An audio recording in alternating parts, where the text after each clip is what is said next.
Hello बच्चों, online class में स्वागत है। मैं हेमराज रेगर चंद्रावल कॉलेज से। हम गणित शिक्षण में पढ़ रहे थे। आज दिनांक 7/2/7/1 पहला क्या है 7/1/2021 लग गया है। और बीए सेकेंड ईयर विषय गणित शिक्षण और प्रकरण अपने इकाई 3 का अध्ययन कर रहे हैं। प्रकरण है जो अभी बताऊंगा। अभी राज्य सरकार के आदेशानुसार 18 जनवरी से हमारा महाविद्यालय प्रारंभ वापस हो जाएगा। और काफी समय हो गया है कि हम बच्चों को क्लास में पढ़ा नहीं पाए और आप भी घर पे बैठे बैठे बोर हो गए होंगे। तो एक जो वास्तविक क्लास में जो पढ़ाया जाता है, जो एक शिक्षण के अलावा बहुत सी चीजें सीखने को मिलती है, बहुत सी गतिविधियों में आप भाग लेते हैं, तो उसमें बहुत सी चीजें सीखने को मिलता है। तो हम ईश्वर से आशा करते हैं कि जल्दी हम महाविद्यालय परिसर में मिले। आज मैं गणित शिक्षण में एक शिक्षक के बारे में, एक अध्यापक के गुणों के बारे में बताऊंगा कि ईश्वर शिक्षक एक ईश्वर के तुल्य माना गया है। यानी अध्यापकों को भगवान के बराबर माना गया। ये ऐसा क्यों? क्योंकि एक शिक्षक ही एक शिक्षार्थी के अंदर उन सभी गुणों का संचार करता है जिससे वो अपने आप का व्यक्तित्व का विकास करता है, अपने समाज में अपनी पहचान बनाता है, अपने देश में अपनी पहचान बनाता है, अपनी आजीविका के लिए ज्ञान की प्राप्ति करता है। वो किसके माध्यम से? टीचरों के माध्यम से। इसलिए कहा गया है कि गुरु गोविंद गोई खड़े काकी लागे पाए। यानी जब गुरु और ईश्वर दोनों साथ में खड़े हैं तो सबसे पहले पाँव हम किसके छूएंगे? गुरु के ही छूएंगे, क्योंकि गुरु ही पथ प्रदर्शक है, मार्गदर्शक है। हमारे को ईश्वर तक पहुंचाने का, ईश्वर का मतलब है हमें लक्ष्य तक पहुंचाने का, हमें उद्देश्य पूर्ति करने का जो एक माध्यम होता है वो है शिक्षक ही है। शिक्षक, इसलिए आज के समय में एक शिक्षक का जो व्यक्तित्व, एक शिक्षक के जो व्यवसायिक गुण होते हैं वो अच्छे होने चाहिए, क्योंकि शिक्षकों को ही देखकर एक शिक्षार्थी ज्ञान की प्राप्ति करता है। ज्ञान तो प्राप्त करता ही है, ऐसी बहुत सी चीजों को सीखता है और अपने जीवन में एक उच्च शिखर पर पहुंचता है। कहते हैं नहीं कि एक शिक्षक सोए हुए व्यक्ति को भी जगा सकता है। अगर उसके अंदर ज्ञान की अगर ललक ज्ञान की अगर हो तो वो सोए हुए व्यक्ति को भी उठा सकता है। तो हम शिक्षकों के गुणों के आज बारे में अध्ययन करेंगे कि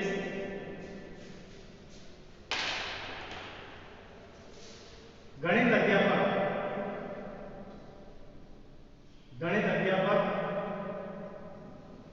अध्यापक के सामान्य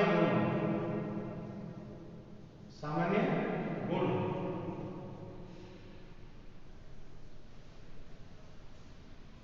अब गुणों की बात करें तो सबसे पहले आता है विषय का पूर्ण ज्ञाता। विषय का पूर्ण ज्ञाता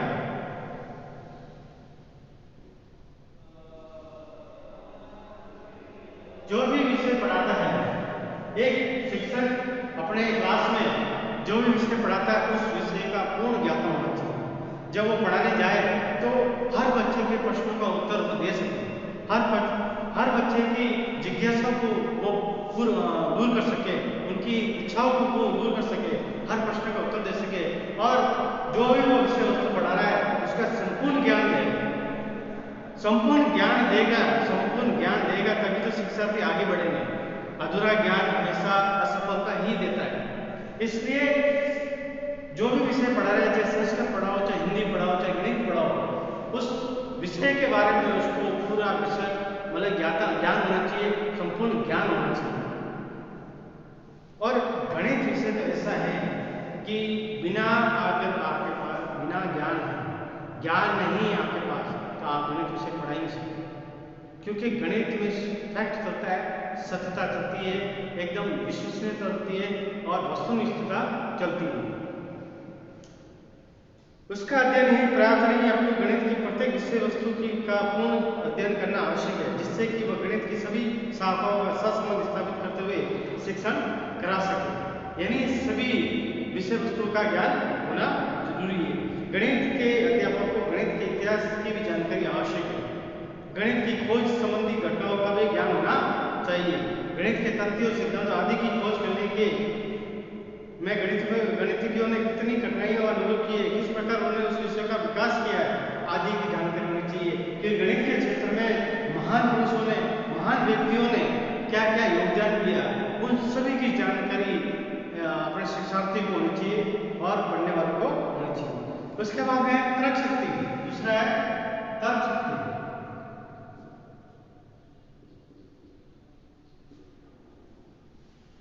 तर्क शक्ति, अब एक गणित जो अध्यापक होता है उसके अंदर तर्क शक्ति अच्छी होनी चाहिए, हाजिर जवाब होना चाहिए, हाजिर जवाबदेही होनी चाहिए, मतलब उसका जो दिमाग होना चाहिए बहुत अच्छा होना चाहिए।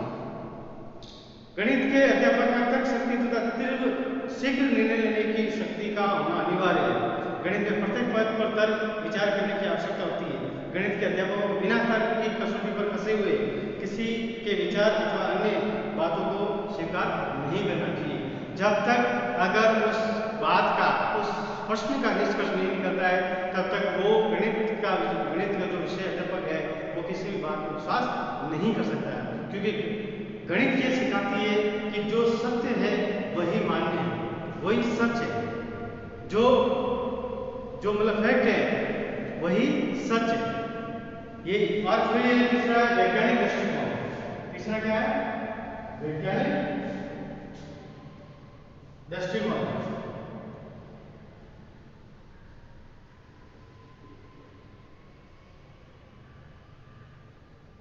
एक गणित के शिक्षक को उसका जो सोचने समझने की जो शक्ति है, उसकी विचारने की जो शक्ति है वो वैज्ञानिक होनी चाहिए। नई नई खोजों को, नई नई अनुसंधान को, नई नई विचारधारा को वो पैदा कर सके, दूरदर्शी हो और गणित में नई नई विधियों को, नई नई शिक्षण विधियों को, नई नई टेक्निक को वो पैदा कर सके। ऐसा वैज्ञानिक दृष्टिकोण होना चाहिए। क्योंकि जो पुरानी विधियों से ही कार्य करता है वो रूढ़िवादी होता है, लेकिन जो नई तकनीक से काम करता है वो वैज्ञानिक होता है। आगे है कि गणित शुद्ध व सत्य विषय तर्क व विचार शक्ति के परीक्षण द्वारा से प्रकार जाता है। इस प्रकार से इसे नवीन प्रयोगों के आधार पर अपने निर्णय को बदलने की हिम्मत होनी चाहिए। अब अनुसंधानात्मक प्रवृत्ति। तो क्या है? अनुसंधानात्मक प्रवृत्ति। अब अनुसंधान का मतलब होता है खोज। क्या होता है? खोज। यानी खोज प्रवृत्ति को होना चाहिए, नई नई चीजों को खोजना। गणित में हम क्या नया कर सकते हैं, गणित में हम कौन सी विधियां लगा सकते हैं, गणित में हम बच्चों को किस तरह से पढ़ा सकते हैं, छोटे बच्चों को किस तरह पढ़ाना है, बड़े बच्चों को कैसे पढ़ाना है, उनको किस तरह से टेक्निक समझानी है। तो उसके अंदर एक अनुसंधानात्मक प्रवृत्ति होनी चाहिए। मतलब है कि वो हर तरह से हर बच्चों को, हर स्तर के, हर आयु के उनको संतुष्ट कर सके, उनके प्रश्नों को उत्तर दे सके। ऐसी उनकी अनुसंधानात्मक प्रवृत्ति होनी चाहिए। फिर है मनोवैज्ञानिक दृष्टिकोण। क्या है? पांचवा मनोवैज्ञानिक दृष्टिकोण।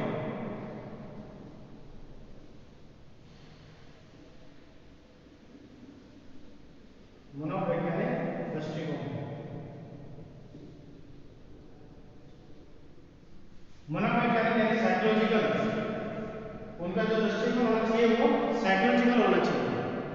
मनोवैज्ञानिक जो मन, जो शिक्षक बच्चे के मन को पढ़ सके, बच्चे के मन के विज्ञान को पढ़ सके, ऐसा मनोवैज्ञानिक दृष्टिकोण होना चाहिए, ऐसा मनोवैज्ञानिक टीचर होना चाहिए।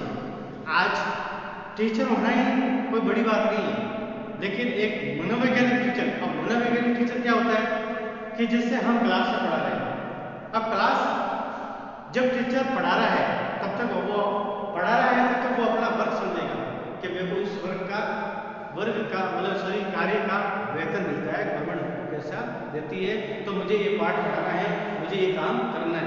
नहीं, जब तक ये सोचेगा तब तक वो कार्य ही करेगा। जब उसके दिमाग में समर्पण और सेवा की भावना नहीं आएगी तब तक वो उस विषय के प्रति कोई भी नई खोज नहीं कर सकता। यानी वो पढ़ा, जैसे मैं हूँ या कोई भी टीचर है, वो पढ़ाने के अलावा वो भी सोचेगा कि कौन सा बच्चा पढ़ रहा है, कौन सा बच्चा उसको समझ में नहीं आ रहा है। व्यक्तिगत रूप से बच्चे का, प्रत्येक बच्चे का ध्यान रखेगा कि भाई किस बच्चे को समझ में नहीं आ रहा है। और कई बार यह होता है कि हम जो विधि पढ़ा रहे हैं, जिस विधि से प्रश्न को उत्तर दिया है या गणित के सवाल करवा रहे हैं, तो कई बच्चों को समझ में नहीं आता है। इसका मतलब यह नहीं है कि हम बच्चों को डांटे या हम बच्चों को बाहर खड़ा कर देवे, ये इसका सॉल्यूशन नहीं है, ये इसका हल नहीं है। हो सकता है हमारी विधि उनको समझ में नहीं आ रही, तो हमारी विधि को चेंज करना है, हमारे पढ़ाने के तरीकों को चेंज करना है। तो ये है वैज्ञानिक, यानी प्रत्येक बच्चे का ध्यान रखना, प्रत्येक बच्चे की उसकी कैपेसिटी, वो कितना समझ पाता है, उसके बैकग्राउंड, उसके बैकग्राउंड रीजन होते हैं, उनके कारणों को पता करके उनको उस स्तर पर लाना है कि भाई तुमको ये पढ़ना है। तो वो होता है वैज्ञानिक, मनोवैज्ञानिक दृष्टिकोण। बालक का पूर्ण ज्ञान, ये जो बात करी, बालक का पूर्ण ज्ञान, बालक का पूर्ण ज्ञान होना चाहिए। कौन सा बच्चा कितनी चीजें पढ़ सकता है और कौन सा बच्चा कितना होशियार है, तभी तो हम एक क्लास में पढ़ने वाले का वर्गीकरण कर लेते हैं कि भाई प्रतिभाशाली बालक, औसत बालक, मूढ़ बालक, जड़ बालक। ऐसे वर्गीकरण कब होता है? अपनी इच्छा से नहीं होता है, ये मूल्यांकन करने को होता है। जब हम टेस्ट लेते हैं, जब बच्चों के अलग अलग नंबर आते हैं, तब मालूम पड़ता है हमें कि कौन सा बच्चा कितना होशियार है, हमें किन बच्चों के ऊपर ज़्यादा जोर देना है, किन बच्चों को हम मोटिवेट करना है। तो ये एक बालक का पूर्ण ज्ञान होना जरूरी है। फिर एक स्पष्टवादिता, सातवां है स्पष्टवादिता।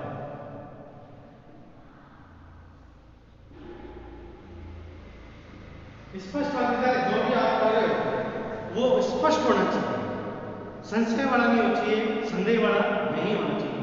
बच्चे ये संशय करे कि यार इस सर ने जो विधि बताई है ये तो मेरे को समझ में नहीं है, ये उत्तर कहाँ से आया, सर ने ये गुणा किया, ये कैसे किया। कई बार क्या होता है, जैसे मान लो कई बार होता है कि टीचर डायरेक्ट आंसर लिख देते हैं गुणा करके।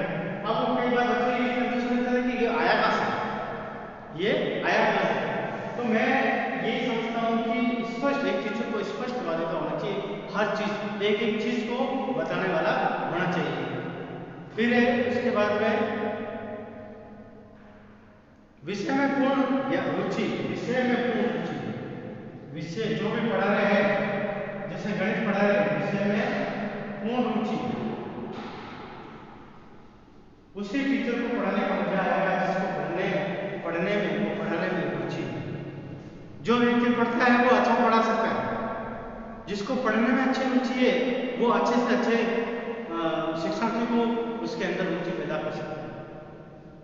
यानी एक टीचर को खुद को रुचि होनी चाहिए कि मैं क्या नया कर सकता हूँ, मैं क्या किन चीज़ों का परिवर्तन कर सकता हूँ।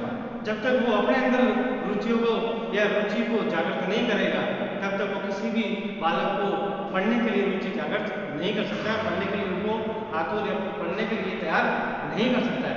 एक बालक, एक टीचर को पहले खुद को रुचि होनी चाहिए कि मैं किसी भी सवाल को किस तरह से बताऊं, उसके अंदर क्या चीज़ जोड़ूं, कौन सी चीज़ हटाऊं, ये सब इसको अंदर टेक्निक होनी चाहिए और वो नई नई चीज़ों को खोजते हुए आगे करें। फिर इसके बाद में निष्पक्ष दृष्टिकोण हुआ है, निष्पक्ष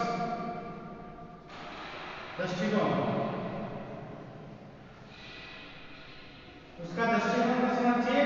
निष्पक्ष होना चाहिए, संस्कृत वाला नहीं होना चाहिए, वो हर चीज को अच्छे से बता सके, अच्छे से करा सके, ऐसा उसके पास में ज्ञान होना चाहिए। फिर गणित की शिक्षण विधियों का ज्ञान, शिक्षण विधियों का ज्ञान, शिक्षण विधियों का ज्ञान।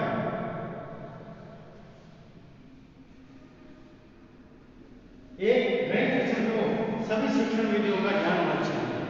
कौन सा सवाल किस तरह से करना है, अंकगणित का सवाल कैसे करना है, बीज गणित के सवाल कैसे करने हैं, रेखा गणित के सवाल कैसे करने हैं, ज्यामिति के सवाल कैसे करने हैं, इन सभी जो भी वो पढ़ा रहा है उन सभी मतलब एक गणित की सभी शिक्षण विधियों का ज्ञान होना चाहिए। अगर वो शिक्षण के और एक ही सवाल पे कई विधियाँ होती हैं, कई शिक्षण विधियाँ होती है, हमें बच्चों की इंटेलिजेंसी यानी उनकी बुद्धिमत्ता बुद्धि के हिसाब से हमें शिक्षण विधियों का प्रयोग करना चाहिए।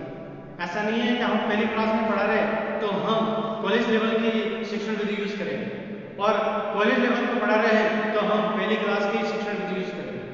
वहाँ पे तालमेल नहीं बैठेगा। आपको शिक्षण विधि वही लागू करनी है बच्चों की आयु स्तर, बच्चों की मानसिक स्तर, बच्चों के जो है कि वातावरण के अनुसार, बच्चों की समझ के अनुसार आपको शिक्षण विधियाँ उपयोग में लेनी है। तो एक इस तरह से एक सामान्य एक गणित के अध्यापक के अंदर सामान्य गुण होना चाहिए, तभी वो एक अच्छा गणितज्ञ या अच्छा गणित का शिक्षक कहलाने लायक माना जाएगा। तो आज के वीडियो में हम इतना ही करेंगे। अगले वीडियो में हम नया विषय लेकर प्रस्तुत होंगे। धन्यवाद।